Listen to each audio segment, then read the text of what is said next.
सबरी जी का नाम आप सबने सुना है। सबरी जी के ऊपर राघव जी ने कृपा की, ये बात सब जानते हैं, पर किस वजह से की? क्योंकि एक ऋषि की कृपा थी उनके ऊपर। एक ऋषि प्रसन्न हो गए थे उनसे। सब लोग ध्यानपूर्वक सुनिएगा, और विशेष रूप से सोफा वाले।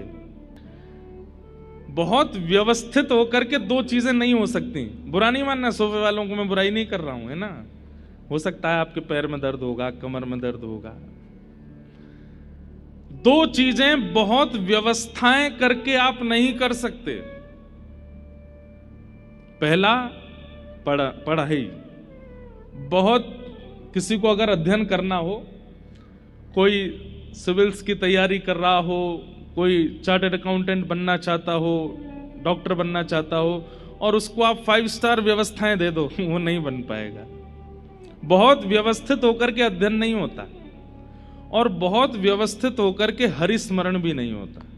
ये दो बातें निश्चित हैं। इसलिए हमारे यहां शास्त्रों में आज्ञा की गई है, जिनके तन ठीक हैं, शरीर जिनका ठीक है, पैर भी ठीक है, कमर भी ठीक है, और उसके बाद भी अगर वो बहुत व्यवस्थित होकर के कथा सुनता है, बहुत व्यवस्थाएं लेकर के, तकिया एक यहां लगा ली, एक यहां लगा ली, एक पीछे लगा ली, और बिल्कुल ऐसे करके फिर कथा सुने, नहीं होगा। फिर उस पर निद्रा देवी की कृपा होगी, कथा नहीं आ सकती। इसलिए जिनके हाथ पांव ठीक हैं वो तो नीचे ही बैठना।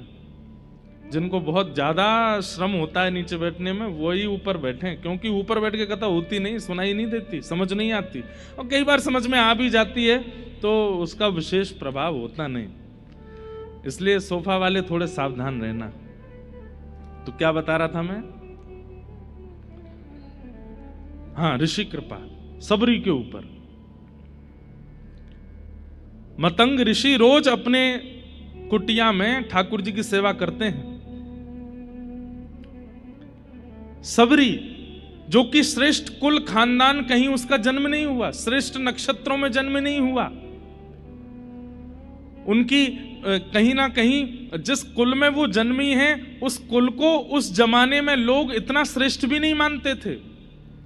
जिस राह से उस कुल के लोग निकल जाते थे, उस राह से कोई और विशिष्ट व्यक्ति तब निकलता था जब पानी का छिड़काव कर दिया जाता था। ऐसी स्थिति सबरी की। लेकिन सबरी क्या करती है? जब इच्छा मन में प्रकट हो गई कि अब जीवन का सार ढूंढना है। हमारे कई भक्तों के चित्त में एक जैसी भावना देखने को मिली। कैसी भावना? जैसे माधव दास जी का चरित्र आता है कि वो जगन्नाथपुरी गए, उस समय उनकी आयु 20 वर्ष की थी। तो जब जगन्नाथपुरी गए और महाप्रभु जगन्नाथ जी को देखा, तो देखते ही रोने लगे। इतना रोए, किसी ने आकर के समझा, रो क्यों रहे हो? तो बोले कि जगन्नाथ जी बहुत प्यारे लगे होंगे इसलिए रो रहे हो। बोले नहीं, वो तो है ही। अच्छा, महाप्रसाद बहुत अच्छा लगा होगा इसलिए रो रहे होगे। नहीं, वो भी बात ठीक है आपकी, लेकिन वास्तविकता रोने के पीछे ये नहीं है। बोले तो क्या है? बोले मैं ये रो रहा हूं कि ये छवि मैंने 20 साल पहले तक क्यों नहीं देखी, मैंने 20 साल क्यों गवा दिए, 20 साल नश्वर संसार को देखने में व्यतीत कर दिया। मैंने जगन्नाथ जी को तभी क्यों नहीं देख लिया जब मेरे नेत्रों में देखने की सामर्थ्य थी। 20 साल व्यर्थ कर दिए। ऐसे ही सबरी के चित्त में भी एक त्याग आ गया कि मैंने जीवन व्यतीत कर दिया इस संसार में, ठाकुर जी से कब मिलूंगी। और निकल पड़ी सबरी। मतंग ऋषि रोज अपनी कुटिया में बैठ करके ठाकुर जी की आराधना करते हैं, सेवा पूजा करते हैं, आराधन करते हैं। और सबरी छुप करके देख रही है। क्यों छुप करके क्यों देख रही है? क्योंकि उसके मन में यह भावना है कि मुझे सहर्ष तो कोई स्वीकार करेगा नहीं, क्योंकि मैं ऐसे कुल खानदान आदि में जन्मी हूं, मुझे कोई कृपा मेरे ऊपर करेगा नहीं। इसलिए क्या की? सेवा की चोरी। कल भी हमने सुना था कि अनंताचार्य ऋषि की सेवा की चोरी वेंकटेश भगवान कर रहे थे, तो उन्होंने ठाकुर जी को डांट दिया। बोले आप मेरी सेवा की चोरी नहीं कर सकते। पर हां, सबरी जैसी सेवा की चोरी हो तो अच्छा है। कैसी सेवा की चोरी?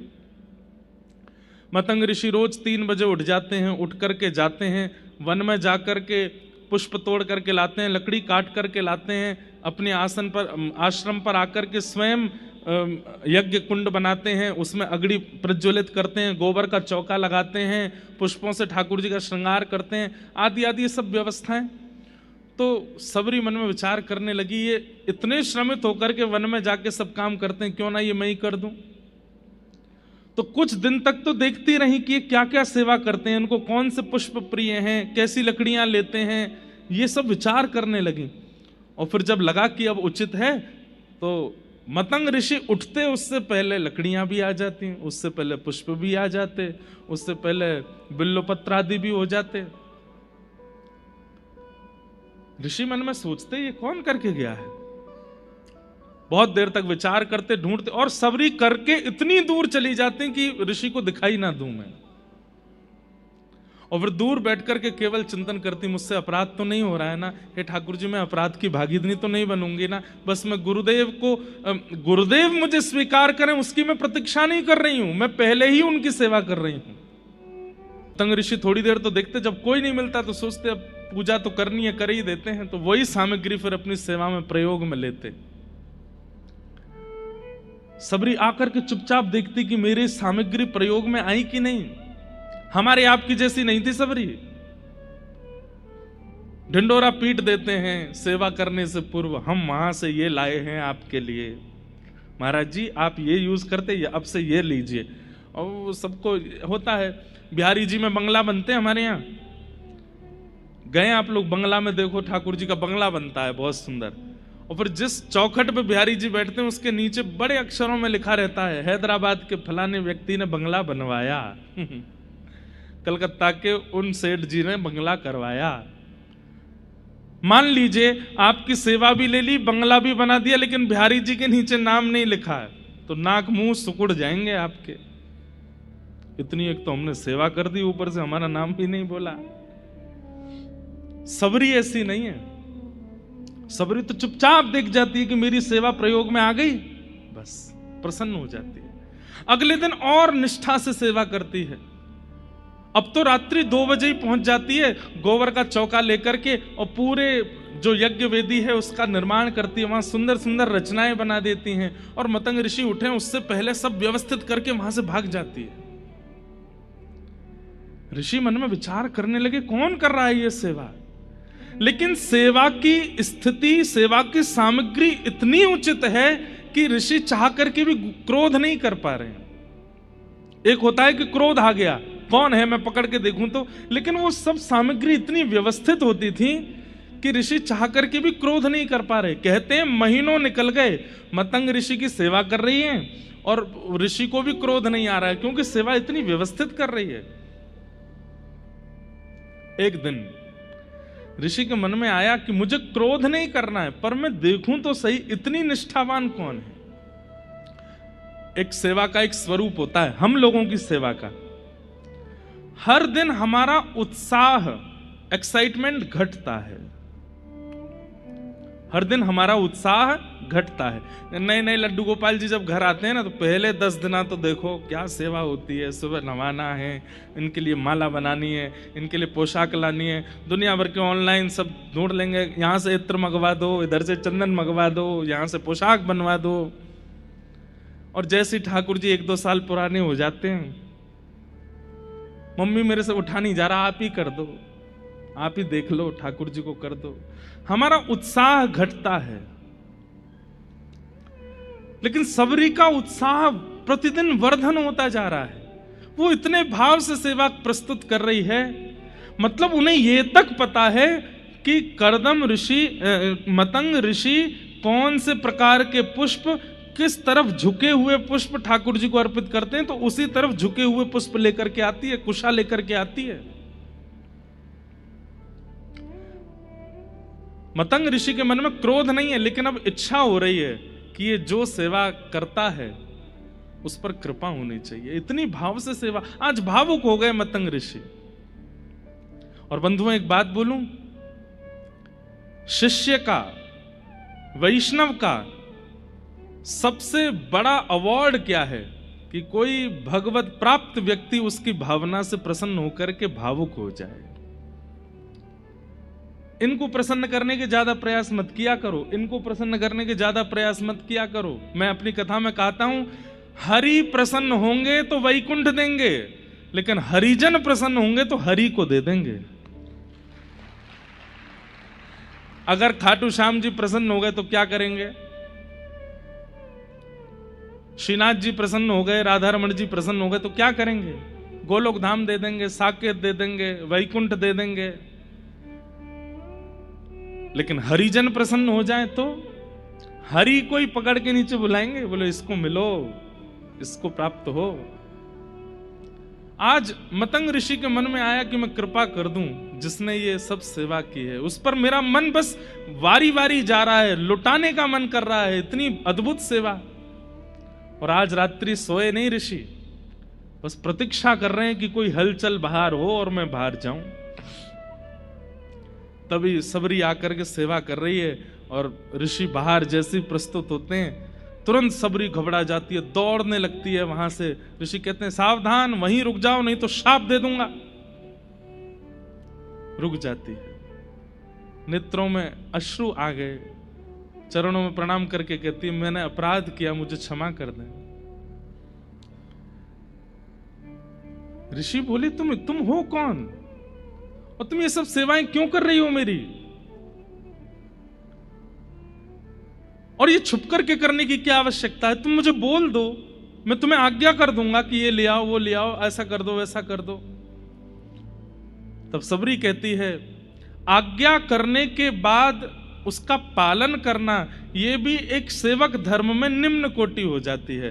गुरु की आज्ञा हुई नहीं उससे पहले समझ जाना ये श्रेष्ठ कोटि होती है, ये श्रेष्ठता होती है। आप आज्ञा करें और उसके बाद में उसको पूर्ण करूं तो इसमें मेरा सौभाग्य क्या है? आपका मुखमंडल देख करके मैं पहचान जाऊं कि आप क्या चाहते हैं, वो मेरी सेवा का धर्म है ना। ऋषि बोले मैं तुमसे बहुत प्रसन्न हूं, बहुत प्रसन्न हूं। अब मैं तुम पर कृपा करना चाहता हूं, अब तुम ये छुप करके मत करो, अब मैं आज्ञा करूंगा वैसे सेवा करो। इस कारण से मतंग ऋषि को कितने लोगों ने त्याग दिया, कितने वैष्णवों ने उनके बारे में अपवाद करने शुरू कर दिए, कई ऋषियों ने उनके बारे में अनर्गल वार्ताएं करनी शुरू कर दी। बोले एक तो स्त्री को सेवा में रख लिया, ऊपर से ऐसी स्त्री जिसका कुल खानदान भी पवित्र नहीं है। मतंग ऋषि जब ये बात सुनते हैं तो कहते हैं वह कुल धन्य नहीं जिस कुल को पूरी रामायण याद हो, पूरी मानस जी की चौपाइयां याद हो, पूरे भागवत जी के सदग्रंथ याद हो। वह कुल धन्य है, वह व्यक्ति धन्य है जिनके पास भले ही सब कुछ ज्ञान में ना हो लेकिन चित्त में भाव प्रकट है। समय आया और मतंग ऋषि एक दिन सबरी जी से कहते हैं अब मेरे जाने का अवसर है, अब मैं जाऊंगा। रोने लगी सबरी, अब ऐसे मत कीजिए भगवान, आप चले जाएंगे तो मैं कहां जाऊंगी? बोले नहीं, मैं जाऊंगा तभी तुम्हें ठाकुर जी मिलेंगे। कब मिलेंगे, कैसे मिलेंगे? बोले बस प्रतीक्षा करो। अवध में रघुकुल कमल दिवाकर प्रभु श्री राम का प्रादुर्भाव होने वाला है, बस तुम प्रतीक्षा करना। प्रतीक्षा में अविश्वास मत ले आना, ठाकुर जी आएंगे। एक ही गुरु मंत्र दे करके गए हैं, प्रभु आएंगे, चाहे आज आए, कल आए, परसों आए। एक अभी सफल होंगे एक दिन जरूर, मनोरथ सफल होंगे एक दिन जरूर, मनोरथ सफल होंगे एक दिन जरूर। और फिर अगली पंक्ति कितनी सुंदर है, न प्रियतम मिले आज, न प्रियतम मिले आज, तो कल मिलेंगे। न प्रीतम मिले आज तो कल मिलेंगे, गुरु गुरु मिल गए तो यूं।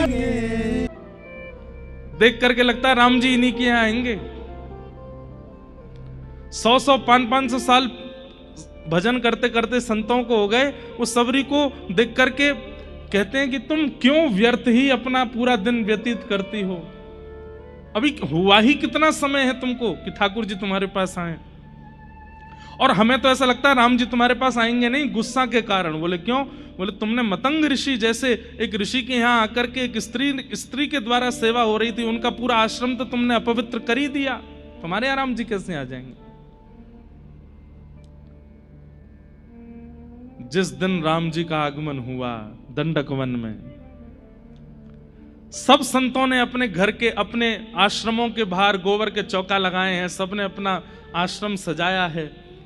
सबरी जी के चित्त में यह भावना नहीं है कि वो आए ही, उनको तो यह है कि वो किसी अन्य आश्रम में भी आएंगे तो मैं दूर से देख लूंगी, मुझे दिख जाएंगे, इससे बड़ा सौभाग्य क्या होगा। कहते हैं राघव जी जब पहुंचे हैं, सब संत खड़े हैं, 1000 वर्ष की तपस्या पूरी हो गई है जिनकी, वह भी खड़े हैं। सबको राघव जी दर्शन दे रहे हैं हाथ जोड़ करके, और सबके यहां जाकर के यही पूछते हैं सबरी जी का आश्रम कहां है, मुझे सबरी जी से मिलना है। वो ऋषि अपना बताना चाहते हैं कि मैं उस परिवार से आया था, 1000 वर्ष मैंने ऐसी तपस्या की, तब जाकर के मुझे आपका दर्शन हुआ। ठाकुर जी कहते हैं वो सब बात ठीक है, ये बताओ सबरी जी का आश्रम कहां है? किस कारण से? सबरी जी की इस स्थिति में अनेक कारण जुड़े हैं। सबसे पहला कारण सेवा प्रगाढ़ता, जिस भाव से उन्होंने अपनी गुरु की सेवा की है वह सेवा। दूसरी बात ऋषि कृपा, जो आज हम चाहते हैं, आज ऋषि पंचमी, ऋषि की कृपा, एक भगवत प्राप्त संत की कृपा है उनके ऊपर। और तीसरा प्रतीक्षा। तीनों में भी लेश मात्र भी कमी नहीं छोड़ी है सबरी जी ने, ना तो सेवा में कमी छोड़ी है, ना ऋषि कृपा में कमी छोड़ी और ना प्रतीक्षा में कमी छोड़ी है। इसलिए ठाकुर जी आते ही दंडक वन में सीधे सबरी जी के यहां गए। बोलो भक्त वत्सल भगवान की। इसलिए आपका जन्म कुल अच्छा है, नक्षत्र अच्छे हैं, तिथि अच्छी है, समय अच्छा है, कुंडली बहुत अच्छी है, तो ये सब चीजें सोच करके ये विचार मत किया कीजिए कि आपकी कुंडली तो बढ़िया ही है, जन्म नक्षत्र बढ़िया है, दिशा अच्छी थी, माता पिता बढ़िया है, सब कुछ तो सब अच्छा ही होगा। नहीं, ऋषि कृपा, भगवत प्राप्त संतों की कृपा, वैष्णवों की कृपा, वह कृपा बहुत आवश्यक है। इसलिए कथा के बाद अपने अपने घर जब आप लोग जाएं, तो जिन महापुरुषों को आप मानते ही हैं, नेत्र बंद करते ही कह दिया जाए कि भगवत प्राप्त कौन है, तो जो जो छवियां आपके चित्त में आने लग जाएं, उन्हीं को इस सप्तऋषि मान करके प्रणाम कर लीजिएगा। आपकी ऋषि पंचमी मंगल में हो जाए। नेत्र बंद करते किनका ध्यान आता है? और उनका ध्यान करना है जिनसे ठाकुर जी के थोड़े समीप पहुंचे हो, भले ही कभी प्रत्यक्ष नहीं देखा उनको, आधुनिक माध्यम से ही सुना है, उनको प्रणाम करो। और इस प्रकार ऋषि पंचमी को अपने को पावन बनाइए। ऋषि कृपा, संत कृपा, भगवत कृपा, अरे भैया कहां तक कहें, संतन की कृपा हमारे लिए आवश्यक है, इतना ही ना है, ठाकुर जी भी संतों की कृपा मांगते हैं। कभी कभी ठाकुर जी भी संतों से याचना करते हैं कि हम पर कृपा कर दो। ऐसे पावन ऋषि पंचमी की आप सबको शुभकामना। आइए भागवत जी के प्रथम स्कंद में हम लोग प्रवेश करते हैं। जन्माद्यस्य तोन्वयादितरतः चार्थे स्ववेग्यस्वराट् तेने ब्रह्म हृदय आदि कवये मुह्यन्ति यत्सूरयः तेजो वारि मृदां यथा विनिमयो यत्र तृषर्गो मृषा धाम्ना स्वेन सदा निरस्तकुहकं सत्यं परम धीमहि। भागवत जी का प्रथम श्लोक है। अनेक अर्थ इस श्लोक के किए जाते हैं आचार्यों के द्वारा, पर बहुत सहजता से आपको समझ में आ जाए इसलिए मैं कृष्ण लीला परक अर्थ कर दूं। संपूर्ण कृष्ण लीला एक ही श्लोक में है।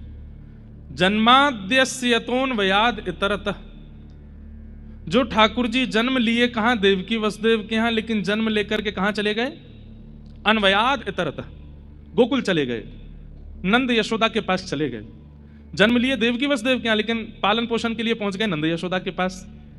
और वहां जाकर के क्या कर रहे हैं, बोले चार थे स्वविज्ञ स्वराट, अर्थों के स्वरूप को जो विज्ञ हैं, अनविज्ञ नहीं है, मतलब जानते हैं। दो बातें, ठाकुर जी सब जानते हैं लेकिन अनजान बन के रहते हैं। अच्छा एक बात बताइएगा, जानते हुए भी अनजान ये हम कब होते हैं बताओ? सब कुछ जानते हुए भी अनजान हम कब होते हैं? जब हमारा प्रेमी सामने होता है। कब? जब प्रेमी सामने होता है। प्रेमी का मतलब कोई लड़का लड़की ही नहीं होता है। अब मान लीजिए बहन का छोटा सा लाला है, 1.5-2 साल का लाला है, वो जब सामने होता है वो भी तो प्रेमी है हमारा, उसके सामने कैसे हो जाते हैं हम, अनजान हो जाते हैं। तो फिर कई लोग उससे खेलेंगे, अच्छा ये क्या है, हम जानते नहीं है, हम तो जानते हैं, अच्छा हमें तो पता ही नहीं ये क्या है। फिर वो बालक अले ये तो वो है, ऐसे कहता है, आपको तो कुछ भी नहीं पता। क्यों करते हैं हम? प्रेम का ये स्वरूप होता है कि जब प्रेमी सामने होता है तो हम अनजान बन जाते हैं, जानते हुए भी। ऐसे ही ठाकुर जी ने व्रज में आकर के क्या किया, बोले चार थे स्वविज्ञ स्वराट, सब अर्थों में विज्ञ हैं लेकिन अनविज्ञ की भांति लीला कर रहे हैं। कैसी अनविज्ञता, सुनो। दहली लांघी न जाए मुंह पे, दहली लांघी न जाए। ठाकुर जी रो रहे हैं, यशोदा मैया के सामने जाके रो रहे हैं। मैया बोली लाला कहा भयो? बोले मैया ये दहली है ना, जे बड़ी बेकार है। बोले क्यों? नंद बाबा ते लंघवाई ले, दाऊ दादा ते आप लोग समझ रहे हैं दहली किसको कहते हैं? क्या कहें उसको, चौखट। घर में चौखट होती है ना, अब आजकल तो नहीं होती हैं, पुराने घरों में जाओ, मंदिरों में जाओ, यहाँ पे दक्षिण में मंदिरों में जाओ, कितनी ऊंची ऊंची चौखट होती हैं। लोग बाग उन पर चढ़ते भी नहीं है, उनको लांग करके जाते हैं। अब इसके पीछे भी कोई प्रथा तो है ही है, क्योंकि जब कहीं प्रवेश होता है ना तो देवी देवताओं को चौखट पे ही पूजन किया जाता है, इसलिए वो पवित्र मानी जाती है, इसलिए कई लोग उसको लांगते हैं, उस पर चढ़ते नहीं है। तो ठाकुर जी शिकायत कर रहे हैं मैया ते, बोले नंद बाबा ते लंगवाए ले अपने आप पे, यशोदा मैया तुम ते लंगवाए ले, दाऊ दादा लांग जाए आकू, और कहां तक कहूं, गैया बचिया बछड़ा सबरे लांग जाए आकू, और जैसे ही मैं जाऊं जो ऊंची है जाए, मोते ना लांगी जाए। ब्रह्मा जी इस लीला को देख करके कह रहे वाह, बामन बन के गए थे कहां, बलि के यहां, और जैसी बलि ने कहा कि वरदान मांगिए तो कहते हैं 3 पग जमीन चाहिए, वो भी अपने पैरों से नापूंगा। और जैसे 3 पग जमीन का वरदान देते हैं तो बोले इतने विराट हो गए, 3 लोकों को 2 पैर के बीच में नाप लिया ठाकुर जी ने। पहला चरण पृथ्वी लोक पर है और दूसरा चरण ठाकुर जी का स्वर्ग लोक में है, और सब पार करके वैकुंठ तक पहुंच गया। मतलब एक बार पैर लंबे करवे में जो तीनों लोक नाप लेते हैं, वो यहां यूं कह रहे हैं कि मुंह पे दहली लांगी ना जाए। क्यों? प्रेम। प्रेम के वश अर्जुन रथ हाँ क्यों, भूल गए ठकुराई, सबसे ऊंची प्रेम सगाई, सबसे ऊंची प्रेम सगाई। ऐसी प्रीत बढ़ी वृंदावन, ऐसी प्रीत बढ़ी वृंदावन, गोपी संग रास रचाई, सबसे ऊंची प्रेम सगाई, सबसे ऊंची प्रेम। दुर्योधन की मेवा त्यागी, साख विदुर घर खाई, सबसे ऊंची प्रेम सगाई, सबसे ऊंची प्रेम सगाई। वो प्रेम प्रेम नहीं होता जहां पर व्यक्ति जानकार बन के बैठता हो। प्रेम में तो व्यक्ति अनजान बन के बैठता है कि नहीं मुझे तो कुछ पता ही नहीं है, मैं तो कुछ जानता ही नहीं हूं। जो सर्वगुण संपन्न होकर के प्रेम में प्रस्तुत होता है वो प्रेमी नहीं है। ये प्रेमी का एक लक्षण है, अपने प्रेमी को परख लीजिएगा। और भैया हमारी बातन को छोरा छोरीन में ही मत ले जाया करो। प्रेमी का मतलब छोरा छोरीन का ही थोड़ी होता है, लड़का लड़की का ही थोड़ी होता है। अब आप एक बात सुनिएगा, ठाकुर जी आपसे कितना प्रेम करते हैं। अपने मंदिर के ठाकुर जी को जाकर के देखो, सब पता है उनको, सब जानते हैं, लेकिन फिर भी अनजान बन करके बैठे रहेंगे। आप जहां बैठा दोगे वहां बैठ जाएंगे, जैसा पहना दोगे पहन लेंगे, जो खिला दोगे खा लेंगे, जब सुला दोगे सो जाएंगे, जब उठा दोगे उठ जाएंगे, जहां ले जाओगे चले जाएंगे। ठाकुर जी कैसे समर्पित होकर के खड़े हो जाते हैं, हमारे हो जाते हैं कि भाई मैं तेरे हवाले हूं, तू जो चाहे कर ले मेरे संग में, कछु ना बोलूंगा। ये प्रेमी है, ये प्रेम का स्वरूप है कि वहां अनविज्ञ बना जाता है।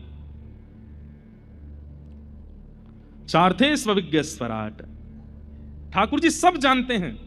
पूतना रूप बदल करके आई है, ठाकुर जी को नहीं पता है? पता है, सारे ब्रजवासी मोहित हो गए, लेकिन ठाकुर जी ने अपने आंगन में रूपणी रूप बदल करके आई है, लेकिन सबको कैसा दिखाते हैं कि मोह तो कुछ पता ही ना है। चार्थे स्वविज्ञ स्वराट, स्वराट का मतलब है अपने प्रकाश से प्रकाशित हैं।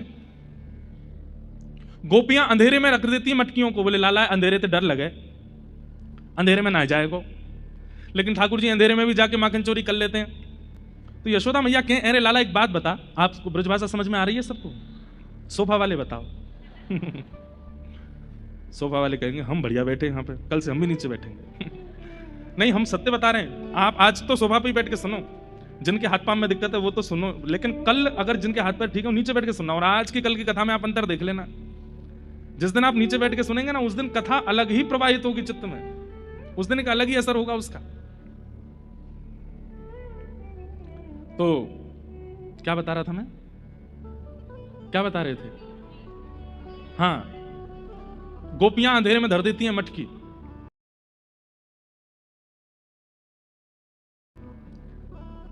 लेकिन ठाकुर जी फिर भी चोरी कर लेते हैं। तो यशोदा मैया कहें, अरे लाला न्यों बता, रात में तो कुछ सुबाते समय में दियो बुझाए तुम तो रोन लगे मैया, अंधेरो है गो मुकू हुआ खा जाएगो, डर लग रहा है, दियो जराए दे। और ये गोपी अंधेरे में मटकी धर दें, तू कहां से जाएगी चुराए ले, तो को कैसे दिख जाए, और तुम वहां हुआ ना मिले। तब ठाकुर जी मैया के सामने क्या कहते हैं, इनमें अद्भुत प्रकाश, जैसे मैं अंधेरे में जाऊं तो इनमें तो प्रकाश निकलने लगे, बात में मटकी ढूंढ के खा लाऊं। अब ये तो ठाकुर जी बहाना बना रहे हैं, पर वास्तविकता क्या है? वो स्वयं स्वराट है। श्री कृष्ण करणामृत एक ग्रंथ है विल्व मंगल जी का। विल्व मंगल जी उस कृष्ण करणामृत ग्रंथ में एक श्लोक में कहते हैं, ठाकुर जी जितनी घने सघन वन में जाते हैं, प्रकाश से जितने घने वन में चले जाते हैं जहां सूर्य का प्रकाश जाता भी नहीं हो, उतने ठाकुर जी सुंदर लगने लगते हैं। इसलिए किशोरी जी ठाकुर जी को निकुंज में ही रखती हैं। कभी भी आपने ये नहीं सुना होगा धूप बिहारी, कौन से बिहारी? कुंज बिहारी, निकुंज बिहारी। ठाकुर जी जितने सघन वन में प्रवेश करते हैं, जितने घने जंगल में प्रवेश करते जाते हैं, किशोरी जी कहते हैं जितने घने जंगल में श्री कृष्ण प्रवेश करते हैं उतने सुंदर होते चले जाते हैं। क्यों? क्योंकि फिर सूर्य के प्रकाश से उनका रूप नहीं दिख रहा है, वो अपने प्रकाश से दिखते हैं। स्वराट। कृष्ण करणामृत में श्री विल्व मंगल जी कहते हैं, ठाकुर जी का वर्ण काला नहीं है, ठाकुर जी काले नहीं है। ठाकुर जी का वर्ण कैसा है? बोले नील मणि के जैसा है। और मणि सूर्य में प्रकाशित नहीं होती, मणि अंधेरे में ही प्रकाशित होती है। इसलिए आपके दक्षिण भारत में मंदिरों में ठाकुर जी के दर्शन जो है दिया में ही होते हैं। कभी जाइए त्रिवेंद्रम या किसी भी मंदिर में चले जाओ, सब जगह वही है, दिया में ही हूं मैं। अरे तिरुपति देखो, तिरुपति जी में तो कितने भीतर होते हैं ठाकुर जी, वो दिया में ही दिख रहे होते हैं। और दिया से दिख तो रहे, लेकिन वास्तविकता यह है कि वो उनके स्वयं के प्रकाश में दर्शन होता है। लगता है कि साक्षात ठाकुर जी का। हमारे बिहारी जी वृंदावन में आज भी दिया में ही विराजते हैं। जब बंगला बनता है तो बाहर आते हैं तो लाइट वाइट में दर्शन हो जाते हैं, नहीं तो गर्भगृह में बिहारी जी आज भी दिया ही जलता है, वहां पे लाइट नहीं है होते हैं। कितने मंदिर ऐसे हैं हमारे वृंदावन में, आज भी वहां पर दिया में ठाकुर जी का दर्शन। वो जितने घनघोर अंधेरे में जाते हैं उतने ज्यादा प्रकाशित होते चले जाते हैं। स्वराट। तेने ब्रह्म हृदय आदि कवये मुह्यन्ति यत्सूरय। ब्रह्मा को जिन्होंने अपनी लीला के द्वारा आनंदित किया, सबको कथा पता है। ब्रह्मा जी जब सखाओं का हरण करके चले गए तो ठाकुर जी ने फिर ब्रह्मा जी के मोह को दूर किया। मुह्यन्ति यत्सूरयः, बड़े बड़े सूर, सूर यानी कि ज्ञानी, और एक अर्थ लगाया जाए तो बड़े बड़े देवता भी जिनकी लीला पर मोहित रहते हैं, इंद्र आदि देवता भी जिनकी गिरधर धारण छवि पर मोहित हो गए। मुह्यन्ति यत्सूरयः तेजो वारि मृदाम यथा विनिमयो, पृथ्वी जल अग्नि वायु आकाश। हम एक बात कहते हैं, श्री कृष्ण कौन है पता है? पर्यावरण मित्र। कौन है? और हम कौन है? पर्यावरण शत्रु। कौन है हम लोग?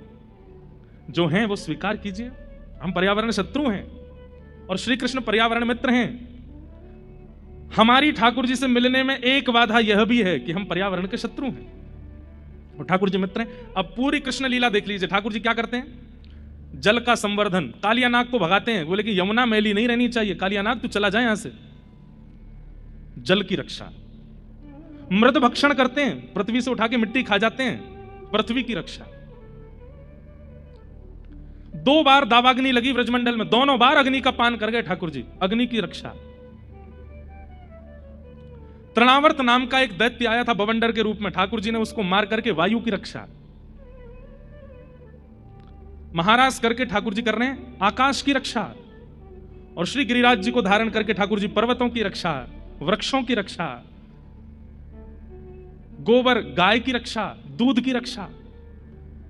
संपूर्ण कृष्ण लीला सुनने में आनंद तो बहुत आता है आपको, लेकिन उन लीलाओं से निकालिए कि ठाकुर जी ने किन किन का संवर्धन किया। अगर वह संवर्धन की स्थिति आपके चित्त में नहीं है तो आपके नाम जब से ठाकुर जी प्रसन्न नहीं है, आपकी सेवा से ठाकुर जी प्रसन्न नहीं है। ठाकुर जी कहेंगे तू भज तो बहुत रोए मोकू, लेकिन जो जो मैंने किया वहां में तेरी नेको रुचि नहीं है, मैं कैसे मिल जाऊं तो ते। इसलिए कम से कम पर्यावरण में किसी एक वस्तु के मित्र बनिए। पर्यावरण मित्र तेजो वारि मृदाम यथा विनिमयो यत्रत्र सर्गोम मृषा। पृथ्वी अग्नि जल वायु आकाश, इस श्लोक का हम कृष्ण पर अर्थ सुन रहे हैं। तो भगवान ने पूरी कृष्ण लीला में क्या किया? पर्यावरण का संरक्षण किया। यत्रत्र सर्गोम मृषा। व्रजलीला, द्वारिका लीला और महाभारत लीला, ये 3 लीलाएं ठाकुर जी की प्रधान हैं, जो कि अमृषा हैं, माने परम सत्य हैं, झूठ नहीं है। धामना स्वेन सदा निरस्त कुहकम सत्यम परम धीमहि। अपने धाम वैकुंठ को प्रस्थान करने से पूर्व भी जो उद्धवादियों को ज्ञान देकर के गए हैं द्वारिका में, ऐसे परम सत्य श्री कृष्ण को हम बारंबार प्रणाम करते हैं।